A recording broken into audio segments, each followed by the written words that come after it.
All right, welcome back to the channel. Terence Crawford, man, I got to keep doing these Terence Crawford videos because he doesn't stop. Is feeling hard done by because he's not getting the respect that he deserves from boxing fans, and he points to two major wins as why for the reason why he deserves as much credit as Errol Spence Jr. and the rest of the welterweights. Let's talk about that in this video.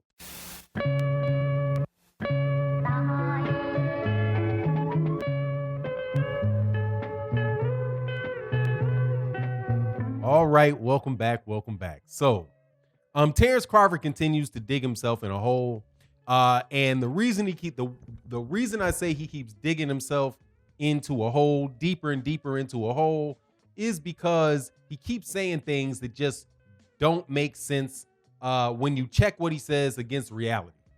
So, Terence Crawford is upset that people are not giving him his due respect. There are a lot of critics out there, including myself. I'm not the only one, but I'm definitely one of them, who have criticized his lack of desire, his apparent lack of desire to fight top fighters in the welterweight division. And Terence Crawford takes issue with that. Now, the reason that Terence Crawford takes issue with that is he says that he's not getting the respect that he deserves, but he will get the respect that he deserves when he retires, right? And he also talks about how he's had fights like Ricky Burns and Ray Beltran, who were legitimate tough fighters at the time that he fought them. And so those are the two fights that he points to as reasons why people should respect him and give him full credit for the resume that he has in boxing, right?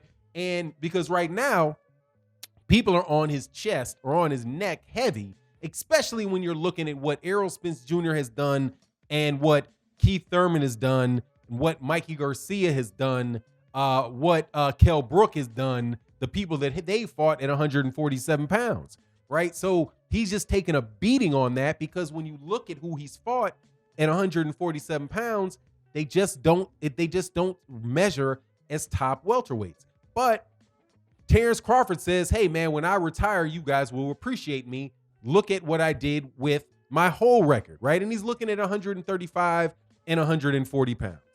Now, I agree with Terence Crawford in one respect, right? Vis-a-vis Errol Spence Jr.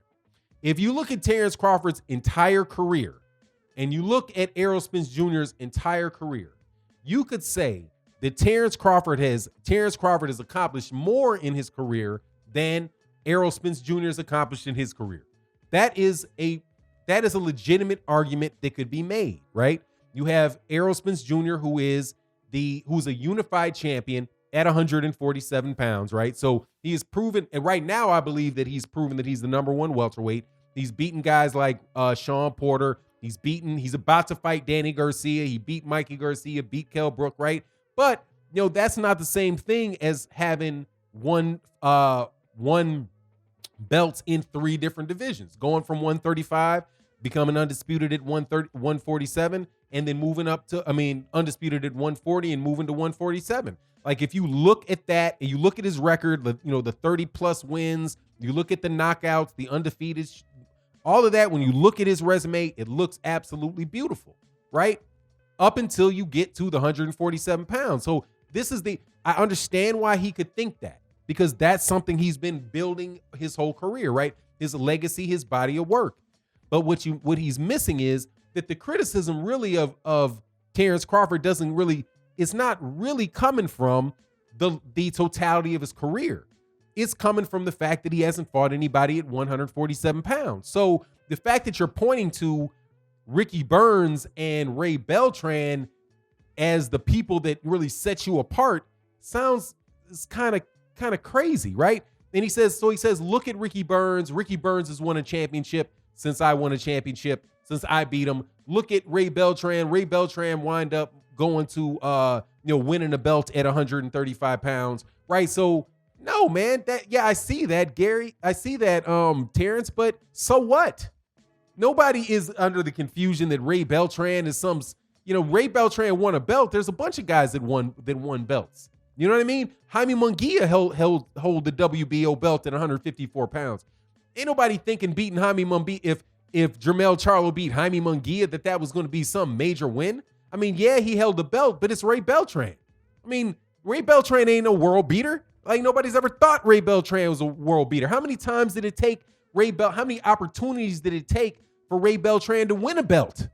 You know, like, and when he won it, quite honestly, he won it off of a gift because he fought Paulus Moses, and I thought he lost the fight with Paulus Moses.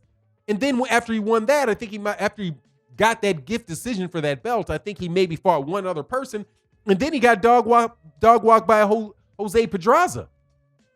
So, you know, nah, man, it's just, I guess it's mind-boggling to me that Terence Crawford would point to Ray Beltran, and then the idea that Ricky Burns, he's like, well, Ricky Burns won a belt since I won a belt. Did he?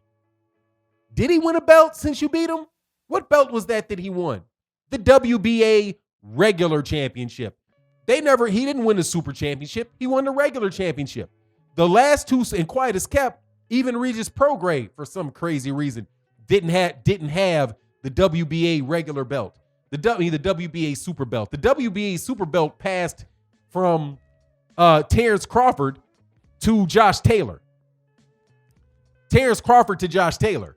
Now, and if you don't believe me, go look at the record for the fight. Go look at the box rec and look at the history of the WBA World Super Lightweight Championship, and you will see that Regis Prograis is not on that list. It goes right from Terence Crawford to Josh Taylor.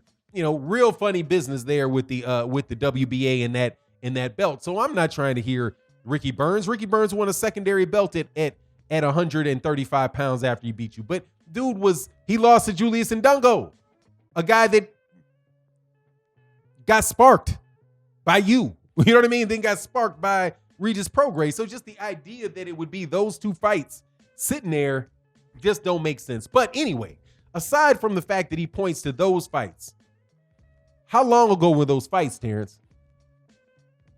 That was 2014. This is 2020. That was 2014. If your best wins were 6 years ago, you don't think that people at any point in time are going to say something about the fact that it's been 6 years since you fought somebody significant? Like, we're just supposed to, like, somebody just listen to that. He points to two guys who I would say are insignificant. It's like, so what you beat Ricky Burns? So what you beat Ray Beltran? Who can't beat Ricky Burns at your level? What level of fighter that anywhere near a top level fighter can't beat Beltran? Beltran at no point in his career could have beaten Devin Haney. That's a mismatch. You know what I'm saying? Like, at any point in time, Ray Beltran versus Devin Haney is a mismatch. At any point in time Devin Haney's career, come on, man, Ricky Burns. But then again, it was 6 years ago. That just shows you how incredibly weak the case is for Terence Crawford. And that is not because he's not a great fighter. It's not because Errol Spence Jr. is just obviously, when you look at him, levels and levels above.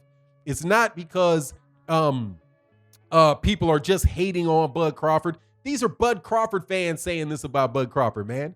These are your fans saying this. Like, and I can prove it because I'm talking to people that used to get on me for saying that you weren't fighting any. Matter of fact, I used to get on people for saying that you never fought anybody, calling you a bum basher. I would get on people for that. Like, come on, man. The dude just unified at 140. Who was he supposed to fight, right? He beat the top guys at 135 pounds. Who was he supposed to fight at 130 and 140 that he didn't fight, right? I was saying that the whole time.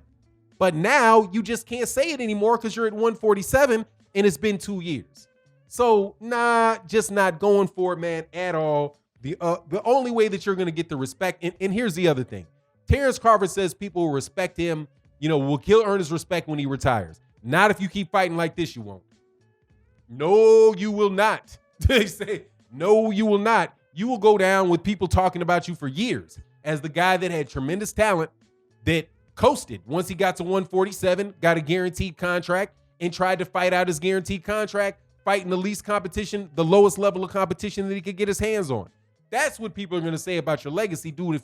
If Errol Spence Jr. is in the same weight class as you and he works through all of these other guys, and you don't fight anybody.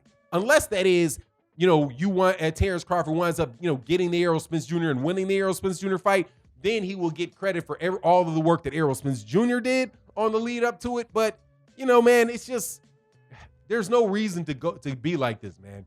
Hopefully Terence will be able to make the Brook fight, but don't expect the Brook fight, because the Brook fight is like the least bit of right that Terence Crawford can do.